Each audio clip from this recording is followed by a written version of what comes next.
ఈ ముఖ్యమంత్రి ఎట్లా తయారైందంటే ఎవరైనా మాట్లాడితే ప్రశ్నించే గొంతు మీద ఆయన దబాయించే ప్రయత్నం చేస్తున్నాడు. కేటీఆర్ గారు అన్యాయాలను ప్రశ్నిస్తే కేటీఆర్ను అరెస్ట్ చేస్తా అని మాట్లాడుతున్నాడు.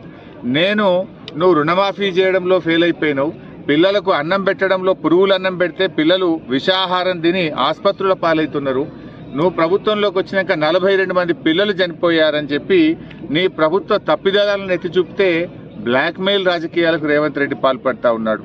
నన్ను పట్టుకొని రంగనాయక్ సాగర్ దగ్గర ఇరిగేషన్ భూములు నువ్వు తీసుకున్నావని చెప్పి మాట్లాడినాడు. అటువంటి అలవాట్లు నీకుంటాయి. కబ్జాల చరిత్ర నీది, కబ్జాలు చేసే ఆలోచన నీది. నేను రైతుల దగ్గర భూమి తీసుకున్న రైతులు వాళ్ళ పట్టా పాస్ పుస్తకాలు వాళ్ళ దగ్గర తీసుకొని మేము ధరణి ద్వారా రిజిస్ట్రేషన్ ఆఫీస్కు వెళ్ళి పట్టా భూమిని రైతుల దగ్గర 13 ఎకరాలు కొనుక్కోవడం జరిగింది.